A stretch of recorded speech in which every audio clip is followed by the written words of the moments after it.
প্রবাসীদের লাশ নদীতে ফেলে দিন।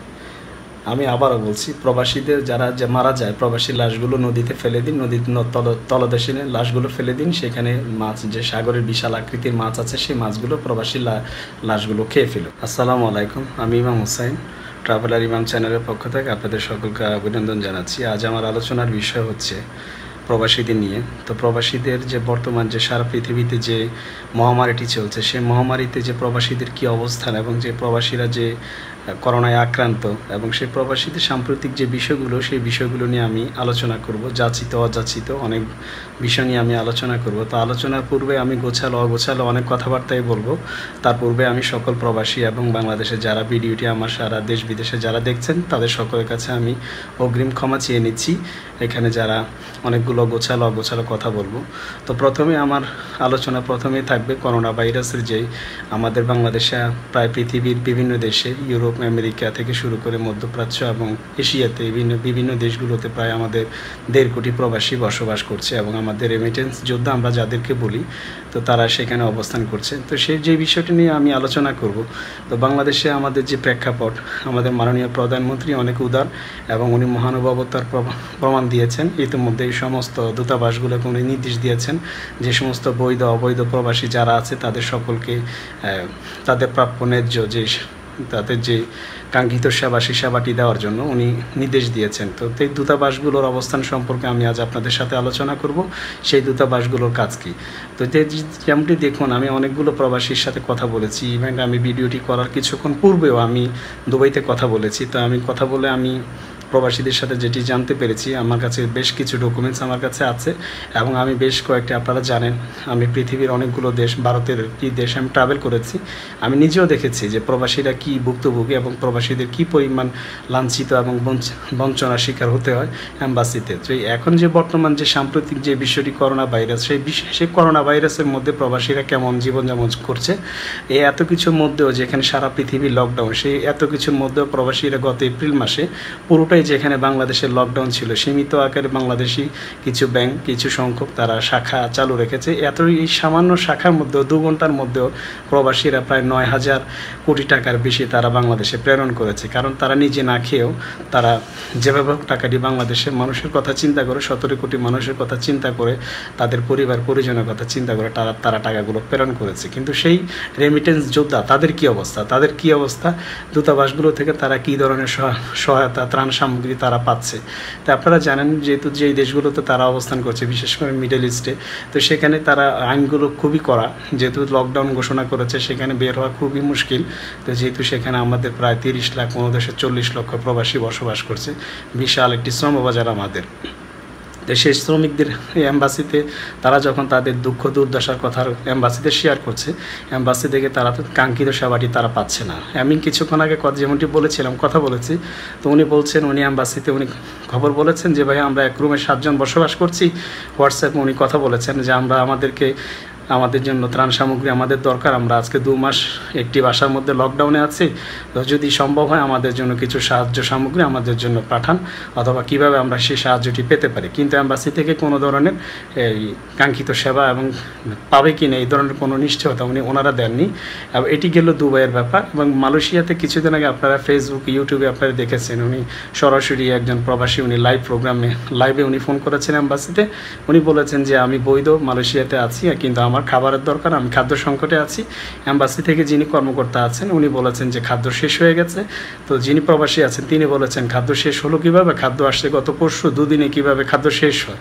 তো এইটি হচ্ছে আমাদের প্রবাসীদের এই করোনা ভাইরাসের সহযোগিতা। তো যেমনটি বিভিন্ন দেশে ওনারা প্রজ্ঞাপন জারি করেছেন এবং বিজ্ঞপ্তি জারি করেছেন প্রবাসীদের জন্য, যে থেকে অনলাইনে ওয়েবসাইটে ওনারা দিয়ে দিয়েছেন হেল্পলাইন, হেল্প ডেস্ক ওনারা শুরু করেছেন, যেখানে প্রবাসীরা ফোন করলে কাঙ্ক্ষিত সেবা পাবেন। কিন্তু আদৌ আসলে কাঙ্ক্ষিত সেবা সেখানে প্রবাসীরা পাচ্ছে না।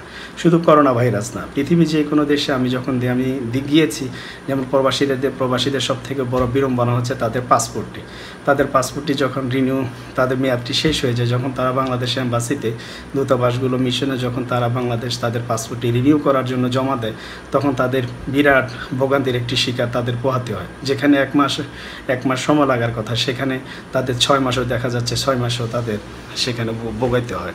তো এটি কেন? আমার প্রশ্ন হচ্ছে, আপনি বাংলাদেশি হয়ে যদি একজন বাংলাদেশি যদি এতটুকু সহযোগিতা যদি আপনি করতে না পারেন, আপনাকে তো সরকার নিয়োগ দিয়েছে, এটা মাননীয় প্রধানমন্ত্রী যেখানে 75 বছর বয়সের ঊর্ধ্বে উনি প্রতিদিন অফিস করছেন এবং উনি বাংলাদেশের 17 কোটি মানুষের খবর নিচ্ছে। আপনারা সেখানে এতগুলো লোক থেকে আপনারা এই সামান্য কয়েকজন প্রবাসী যারা সেবা নিতে আসে তাদের সেবাটি আপনারা দিতে পারছেন না। তাহলে আপনাকে যখন রিক্রুট করলো, আপনাকে অমুক দেশে যখন বলা হলো যে আপনাকে সেখানে যান, আপনাকে সেবা দিতে হবে, সেই দূতাবাসে যান, তখন আপনি অপারগতা স্বীকার করতেন, যে আপনি বলতেন যে আমার দ্বারা এটি সম্ভব না, আমি পারবো না, সে সেবা দিতে এতগুলো মানুষকে হ্যান্ডেল করা আমার দ্বারা পক্ষে সম্ভব না। কিন্তু আপনি এটি এখান থেকে গেলেন, গিয়ে সেখানে আপনি কর্মস্থলে কী করলেন, আপনি আপনার যে কাঙ্ক্ষিত সেবা, যেটি আপনার নৈতিক দায়িত্ব, যেটি আপনার ফরজ ছিল, সেটা আপনি কিছুই পালন করলেন না।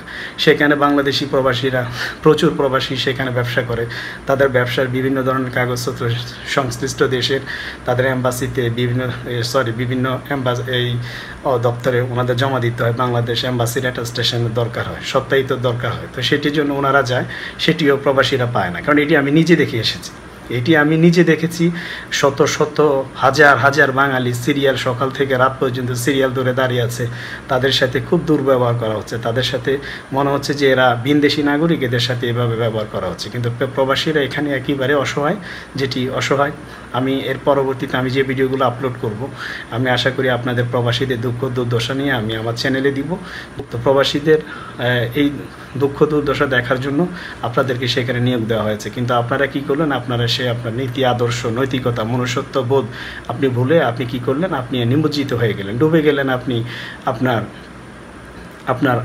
ধ্যানে ডুবে গেলেন। কিন্তু প্রবাসীটি কী করলেন, সেই অ্যাটাস্টেশনটিতে সে ঠিকমতো জমা দিতে পারছে না। সে একটি কাগজ নিয়ে আসছে, আরে ভাই এটা সিম্পল একটা কাগজ, সে নিয়ে আসছে, সে ওই দেশে ব্যবসা করে, তার লাইসেন্স আছে, সেখানে তার সমস্ত কাগজপত্র আছে, সে বাংলাদেশের নাগরিক, সে একটি অ্যাটাস্টেশন অ্যাম্বাসি থেকে অ্যাটাস্টেশন করে দিবে, এটি আপনি করে দিলে তো হয়ে যায়। এটা তো তেমন কঠিন কিছু না। তাহলে আমি একটি ঘটনা বলি, আমি 2018 সালে দুবাইতে গিয়েছিলাম ঘুরতে।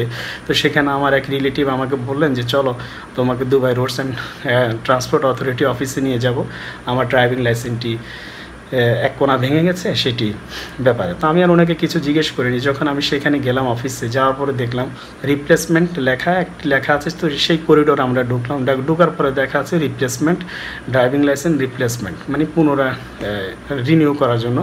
তো রিপ্লেসমেন্ট করবে, পাল্টাবে আর কি। উনি তো আমি দেখলাম যে উনি মেশিনটির সামনে গেলেন, যাওয়ার পরে সেখানে চাচ্ছে যে ওনার বর্তমান যে ড্রাইভিং লাইসেন্সটি আছে, সেই ড্রাইভিং লাইসেন্সটি ওনাকে প্রেস করতে বললেন। তো উনি করলেন, করার পরে সেখানে ওনার ছবি এবং সমস্ত ডিটেলস কম্পিউটারের মধ্যে বেশি উঠলো।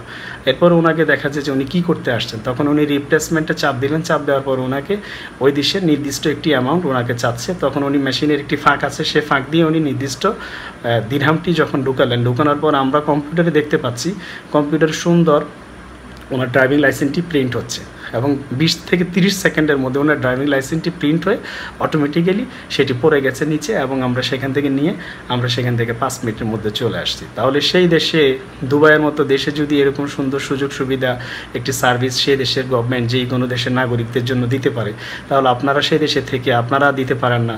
আপনারা অপরাগত স্বীকার কেন করেন? আপনাদেরকে মাননীয় প্রধানমন্ত্রী কোনো কিছু তো আপনাদেরকে অভাব রাখেননি। প্রবাসী কল্যাণ মন্ত্রণালয় বলেন, বৈদেশিক পররাষ্ট্র মন্ত্রণালয় বলেন, সব কিছু, তারপরে আমাদের বেসামরিক বিমান পরিবহন পর্যটন মন্ত্রণালয়, আপনাদের সমস্ত কর্মকর্তা কর্মচারী যারা আছেন আপনারা সংশ্লিষ্ট, তাদের সকলেরই উদাসীনতা। তো আমি একটা জিনিস দেখেছি, আমাদের একজন প্রবাসী যখন রেমিটেন্স যোদ্ধা, আপনারা মুখে বলেন কিন্তু আপনাদের বাস্তবে সেইটির কোনো প্রমাণ আপনাদের মধ্যে নেই।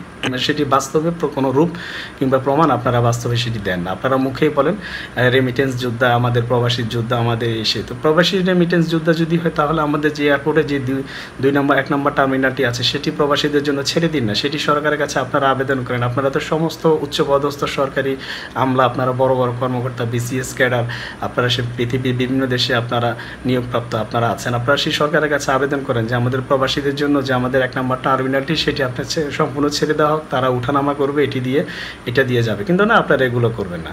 আমাদের প্রবাসীরা সেখানে দেখা যাচ্ছে বিনা চিকিৎসায় বিনা খাবারে একজন প্রবাসী মারা যাচ্ছে, কিন্তু তার লাশ বাংলাদেশে আসতে পারে না ঠিক সময় তার পরিবারের কাছে। কেন? কারণ তার সেটি প্রবাসী, সে মানুষ না, আপনি মানুষ, আপনি এখানকার, আপনি শিক্ষিত, আপনি এখান থেকে আপনি সরকারি কর্মকর্তা, আপনি আপনার মারা যাবেন, আপনি মানুষ, প্রবাসীরা মানুষ না। তো প্রবাসী মানুষ না, প্রবাসীর লাস্টই 3 মাস কেন লাগবে? 3 মাস লাগার কি দরকার? আপনারা 3টি মন্ত্রণালয়, আপনাদের সমন্বয়হীনতা, প্রবাসী কল্যাণ মন্ত্রণালয়, পররাষ্ট্র মন্ত্রণালয় এবং বেসামরিক বিমান পরিবহন পর্যটন মন্ত্রণালয়, আপনাদের 3টি মন্ত্রণালয় একে অপরকে দুষতে দেখা যাচ্ছে 3 মাস সময় অতিবাহিত হচ্ছে। আমি নিজে দেখেছি প্রবাসী কল্যাণ যে বুড়োটি আছে কাকরাইলে, সেখানে 2টো লাশ বিদেশ থেকে মারা গেছে, একটি ব্রুনাই, একটি হচ্ছে ওমানে। সেই 2টো লাশ আনতে কি পরিমাণ ভোগান্তি পোহাতে হয়েছে সেটা আমি দেখেছি। মাননীয় প্রধানমন্ত্রী কোনো কিছু অপূর্ণত রাখেননি, উনি সব কিছু দিয়েছেন, কিন্তু আপনাদের কারণে এটি কোনো কিছুই ডিসবার্সমেন্ট হচ্ছে না বা সরবরাহ হচ্ছে না।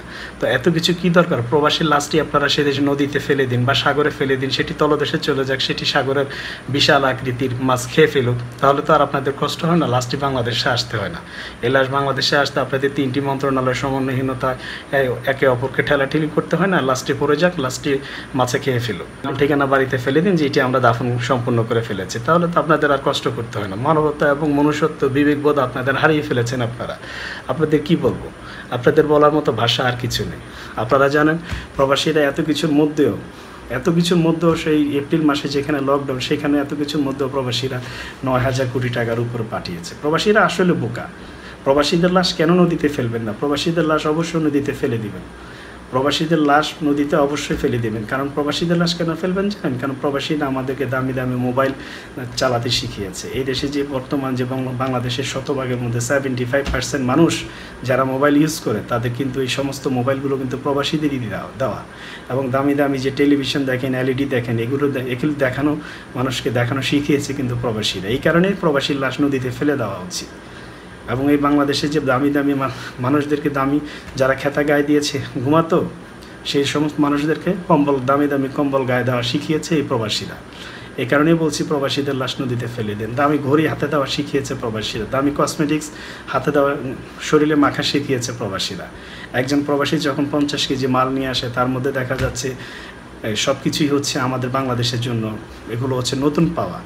আজ থেকে 20 বছর 30 বছর আগে আপনারা যান, তাহলে বুঝতে পারবেন যে প্রবাসীদের কী অনুদান, কী অবদান বাংলাদেশে আছে। এখনও প্রত্যেকটা প্রবাসী যখন বাংলাদেশে আসে, তাদের 50-60 কেজি মালের মধ্যে তার নিজের জন্য কিছু থাকে না, সব কিছুই থাকে আপনার আত্মীয় স্বজন, পরিজনের জন্য, পরিবারের জন্য। তো প্রবাসী লাশ এই কারণে বলছি নদীতে ফেলে দিন। এই দেশে যখন কারেন্ট ছিল না আগে, তখন মানুষকে রাতের অন্ধকারে 1 গ্রাম থেকে 10 গ্রাম যাওয়ার জন্য টর্চ লাইটের এটি শিখিয়েছে প্রবাসীরা। এই টর্চ লাইট কিন্তু শিখিয়েছে প্রবাসীরা।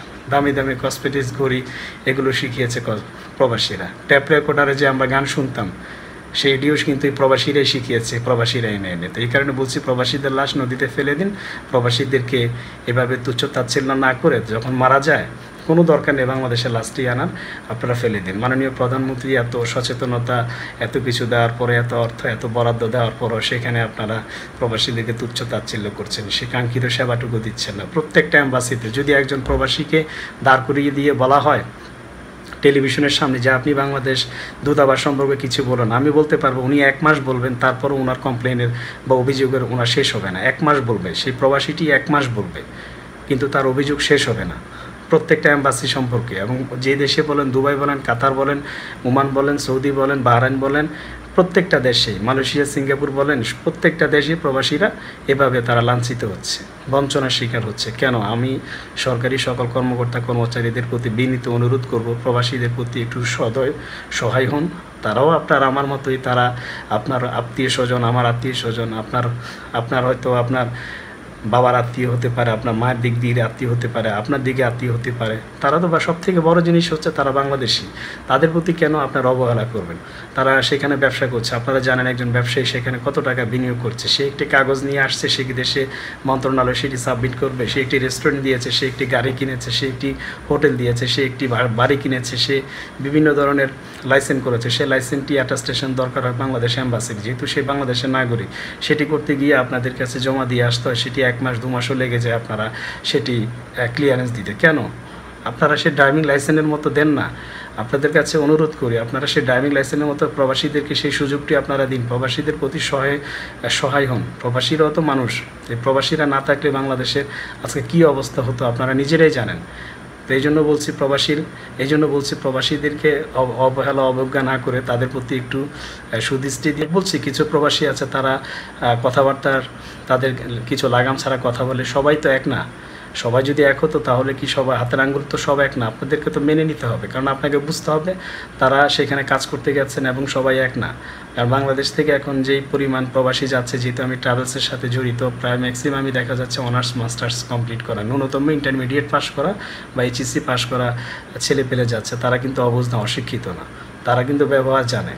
দেখা যাচ্ছে আপনারা তাদের প্রতি আমি আপনাদের কাছে আবারও বলছি, সরকারি বাংলাদেশে যে সমস্ত দূতাবাসগুলো বাইরে আছে বিভিন্ন দেশে, সৌদি, দুবাই, কাতার, কুয়েত, ওমান, মালয়েশিয়া, সিঙ্গাপুর, আপনার যে সমস্ত দেশগুলোতে আমাদের প্রবাসী ভাইয়েরা আছে, ইউরোপ আমেরিকাতে, সেখানে আপনার তাদেরকে একটু ভালো মানের সেবা দিন, তাদের প্রতি সহনশীল হন। এবং প্রবাসীদের নিয়ে আমি অনেকগুলো অগোছালো কথা বলেছি, তো আমি সকলের কাছে ক্ষমা চেয়ে নিচ্ছি, যেহেতু কথাগুলো আমি অনেক আবেগতাড়িত হয়ে কথাগুলো বলেছি, যেহেতু আমি যেমনটি দেখেছি তাই বলেছি। তো সব এম্বাসিতেই সব কর্মকর্তা কর্মচারী খারাপ না, অনেকে আছেন জটিলতার মধ্যে আছেন, কিন্তু কেন মাননীয় প্রধানমন্ত্রী যেখানে প্রবাসীদের নিয়ে এত সুন্দর সুযোগ সুবিধা দিচ্ছে, সেখানে আপনারা কেন তাদেরকে এটি বঞ্চিত করবেন? জানেন, একজন বাবুর্চি যতই ভালো রান্না করুক, যদি সেটি যিনি সার্ভিস করবেন, সার্ভিস বয়, সেটি যদি সে কাস্টমারের কাছে বা মেহমানের কাছে যদি সেটি ভালোভাবে প্লেস না করে, তাহলে কিন্তু এই খাবার যতই ভালোভাবে রান্না করুক এর কোনো দাম নেই। কারণ যিনি খাবারটি পরিবেশন করবেন, যিনি খাবারটি গ্রহণ করবেন, যিনি পরিবেশন করবেন, যদি পরিবেশনের মধ্যে যদি কোনো ঝামেলা থাকে, তাহলে কিন্তু যিনি খাবেন, তাহলে কিন্তু এই খাবারের মধ্যে কোনো ধরনের সন্তুষ্ট আসবে না এবং এই খাবার কিন্তু কোনো ধরনের সফলতা আসবে না। তদ্রূপ মাননীয় প্রধানমন্ত্রী যতই কিছুই দিক, যত টাকা পয়সা, যত বাজেট, যত কিছুই প্রবাসীদের জন্য দিক, আপনারা যদি সহনশীল না হন, আপনারা যদি প্রবাসীদের প্রতি আন্তরিক না হন, তাহলে মাননীয় প্রধানমন্ত্রীর এই সমস্ত কার্যক্রম বিফলে যাবে। তো আপনাদের কাছে আমি অনুরোধ করব, আপনারা প্রবাসীদের প্রতি সহনশীল হন, প্রবাসীদের প্রতি আরও আন্তরিক হন, প্রবাসীদের সেবা দিন। প্রবাসীদের সেবা দেওয়ার জন্য আপনাদেরকে সেই দূতাবাসে পাঠানো হয়েছে। তো আপনাদের সকলের সুস্বাস্থ্য কামনা করছি এবং সমস্ত প্রবাসীদের সুস্বাস্থ্য কামনা করছি, এবং এই মহামারী থেকে সকলকে আল্লাহ রহমত করুক এবং হেফাজত করুক। যারা আমাদের প্রবাসী ভাই যারা মারা গেছেন, বেশ কিছু লোক মারা যাচ্ছেন, অনেক লোক হসপিটালে আছেন, তাদের সকলের জন্য মহান সৃষ্টিকর্তার কাছে প্রার্থনা করছি, সৃষ্টিকর্তা ওনাদের হায়াত দারাজ করুন এবং আপনারা সকলে আমার জন্য দোয়া করবেন। আল্লাহ।